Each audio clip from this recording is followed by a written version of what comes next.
Hi guys, good morning. Today's energy என்னன்னு பார்ப்போம். Divine sorry earthly masculine earthly ஃபெமினைனுக்கு சொல்கிற ஃபர்ஸ்ட் மெசேஜ் வந்து I am in so much of fear and attachment in the name of responsibility. I am learning little by little to come out of it. இது வாசிச்சதே உங்களுக்கு புரிஞ்சிருக்கும்.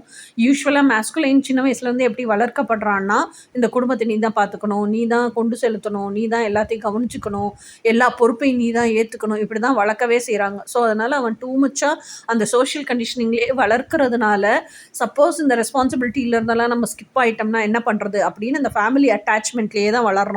So இப்படி வளர்ந்த ஒரு ஆண் இப்போ என்ன ரியலைஸ் பண்ணியிருக்கான்னா, இந்த ஃபியரு நான் வந்து இந்த அட்டாச்மெண்ட்டில் ஃபியர்லேயே இருக்கிறேன், ஆனால் இப்பப்போ அந்த ஃபியரை விட்டெல்லாம் நான் வெளியே வர கற்றுக்கிறேன். இதெல்லாமே வந்து என்னை ஃபோர்ஸ் பண்ணி தான் அப்படி வாழ வைக்கிறாங்க. எனக்கு இன்னேட்டாக இருக்கிறது எனக்கு பிடிச்ச ஃப்ரீடம்ஃபுல் லைஃப்பை தான் வாழணும்னு ஆசையாக இருக்குது. அந்த ஃப்ரீடம்ஃபுல் லைஃப்பில் இருந்துட்டு நான் என் ரெஸ்பான்சிபிலிட்டியை செஞ்சுக்கிறேன், அதுக்காக இவ்வளோ அட்டாச்மெண்ட்டில் ஃபியரில் இருக்கணுங்கிற அவசியம் இல்லை அப்படிங்கிறத நான் ரியலைஸ் பண்ணிட்டேன் அப்படின்னு தான் சொல்கிறாங்க. இப்போ ரெண்டாவது மெசேஜ் என்னன்னு படிக்கலாம். Day and night I keep living with you in my dreams. So everywhere, either in my office or in my house, has only your memories. நான் ராத்திரி பகலாக உன்னை நினச்சிக்கிட்டே தான் வாழ்ந்துட்டுருக்கேன், உன் ஞாபகங்கள்லேயே தான் வாழ்ந்துக்கிட்டு இருக்கேன். என்னோடய வீடாக இருக்கட்டும், என்னோடய ஆஃபீஸாக இருக்கட்டும், எல்லா இடத்துலையும் உன் நினைவுகளும் ஞாபகங்களும் தான் நிறைஞ்சிருக்கு அப்படிங்கிறது தான் ரெண்டாவது மெசேஜ்.